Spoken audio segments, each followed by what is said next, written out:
이제 말씀의 결론을 맺으려고 합니다. 말씀의 결론을 좀 맺으면서 한국에서 축구 선수 생활을 하다가 히딩크 감독, 2002년에 감독이었던 히딩크 감독이 있던 네덜란드 아인토벤이라는 팀으로 이적을 하고 영국의 팀, 지금 손흥민 선수가 뛰고 있는 토트넘으로 간 첫 번째 한국 선수가 있습니다. 이영표 선수라고 알고 계실 겁니다.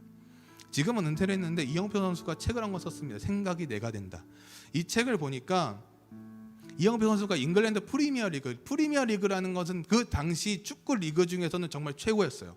지금도 좋지만 그 당시엔 더 최고였는데 그 리그에서 뛰게 된 이영표 선수가 나를 점검할 수 있는 최고의 시간이겠구나 라고 생각을 한 겁니다. 그리고 2년 동안 겸손을 묵상을 했습니다. 2년 동안이나 긴 시간 동안 겸손을 묵상했는데 그 묵상을 한 결과가 겸손이 나와야 되는데 난 겸손한 사람이구나 라고 생각을 했대 이영표 선수는. 근데 2년 뒤에 보니까 그것은 겸손이 아닌 교만을 발견했다는 것입니다. 교만을. 그래서 그때 다짐한 내용이 무엇이었냐면 나는 존재적으로 겸손할 수 없다는 사실을 알았으니 이제 겸손한 사람이 되려 하지 말고 절대 겸손할 수 없는 존재라는 사실을 인정하자. 제가 두 번째 대지를 설명할 때 겸손한 사람이 되려면 어떻게 해야 될까라는 질문 드렸죠. 어떻게 해야 될까요? 우리는 겸손하려고는 해요. 근데 어떻게 해야 되는지 방법을 몰라요. 근데 이영표 선수의 이 글을 보니까 여기서 정답은 아닐 수 있지만 어느 정도 힌트를 찾을 수 있었다는 거예요. 겸손한 사람이 되려고 하지 말고 절대 겸손할 수 없는 존재라는 사실을 인정하자는 거예요.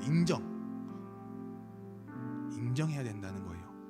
그리고 이영표 선수가 자신에 대한 이제 실망감을 누린 거예요. 나는 겸손한 사람이 되려고 했는데 교만을 발견했으니까 너무 실망했는데 그 자신으로 하여금 하나님 말씀 앞에 더 나아갔답니다.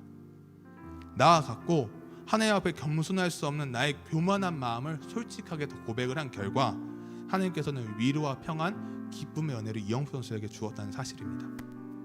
그래서 이영표 선수에게만 해당되는 것이 아니라 여기 앉아있는 우리 모두, 온라인으로 드리는 우리 모두에게 해당되는 사실입니다. 믿으십니까? 아멘. 하나님 앞에 겸손할 수 없는 나의 교만한 마음을 고백하는 거 어려워요. 진짜 어렵습니다. 근데 이영표 선수가 말하는 행복은 무엇이냐? 여기서 그대로 글을 보면은 겸손해서도 정직해서도 아닌 단지 하나님 앞에 나의 연약함과 부족함을 있는 모습 그대로 고백하고 주님과 함께하기만 하면 되는 것. 이것이 이영표 선수가 생각하는 행복이라는 것입니다.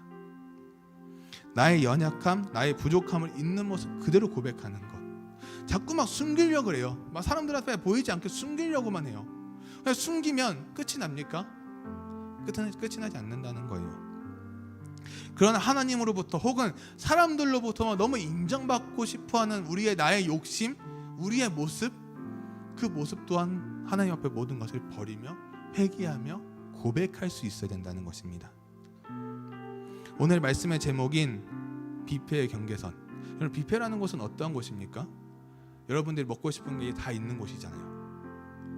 다 있어요. 모든 것이 다 있다고 생각을 했을 때 다 있는 곳에서 여러분은 무엇을 먹겠습니까? 어떤 사람은 하나의 음식만 꽂혀서 그걸 먹는 사람이 있을 테고 어떤 사람은 전체를 다 둘러보면서 하나하나씩 먹는 사람도 있을 겁니다. 그건 사람들마다 달라요. 근데 그것을 말씀으로 적용시켜보면 어떻게 됩니까? 많은 사람들이 내가 듣고 싶어하는 말씀만 들으려고 하고 내가 듣고 싶은 것만 듣고 내가 듣기 싫은 거 어떻게 하죠? 귀를 닫아버려요. 더 이상 듣지 않습니다. 그리고 저 사람이 잘못됐어. 목사님 말씀을 잘못했어. 전사님 말을 잘못하고 있어. 나는 그런 사람이 아니야. 나는 달라. 언제부턴가 우리는 말씀을 뷔페식으로 생각을 하는 사람들이 너무나도 많다는 거예요. 내가 적용하고 싶은 것만 적용을 한다는 거예요. 이사야서 말씀은 신약 성경과 굉장히 유사하게 연결이 많이 됩니다. 이 지금 거짓 지도자들이 이사야가 하는 행동은 예수님께서 보시기에 어떤 것들이랑 비슷하냐면은 많은 사람들이 와서 바리새인이나 이런 사람들이 예수님을 시험하는 장면들이에요.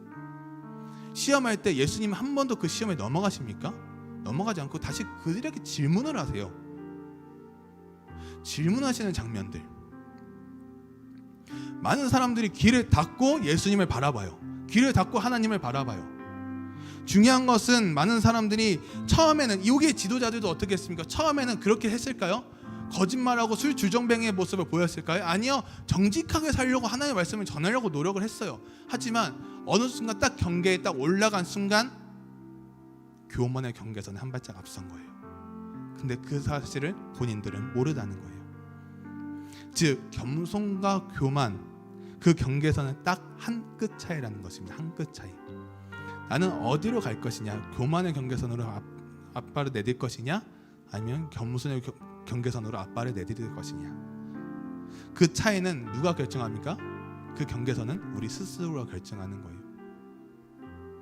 내 주변, 하나님께서 내 주변 사람들을 붙여주신 이유, 셀을 붙여주신 이유, 공동체를 붙여주신 이유, 이 교회를 보내신 이유, 그 이유를 생각을 했을 때 단순히 내 목소리만 내기 위해서 다니는 교회가 아니라 하나님 말씀에 순종하며 그 공동체 안에서 나에게 주시는 말씀이 무엇인가, 나는 어떠한 사람인가, 나는 이 교회를 왜 다니고 있는가 를 생각할 수 있어야 된다는 것입니다.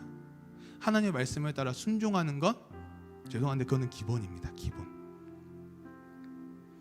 제사장과 선지자는 지식을 가르치고 도를 전해야 되는 자신들의 역할 또한 감당하지 못했기 때문에 그런 모습을 보며 우리의 모습도 돌아보았으면 좋겠습니다. 하나님을 사랑한다고 하지만 많은 사람들은 하나님의 말씀을 거부합니다. 반복되고 지루한 말씀이라고 생각하기 때문이에요. 저거 말씀 들어서 뭐해? 유튜브 보면 더 재밌는 게 많은데, 나 막 세상을 보면 얼마나 재밌는 게 많습니까? 근데 내가 이 성경을 왜 읽고 있어? 매일 성경 왜 해? 그렇게 생각하면 못해요.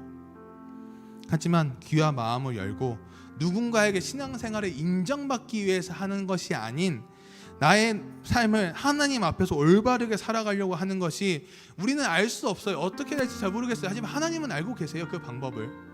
하나님께서 우리에게 내 주변 사람을 통해서, 누군가를 통해서, 어떠한 방법을 통해서 알려주고 깨닫게 하신다는 거예요. 오랜 시간이 걸리더라도.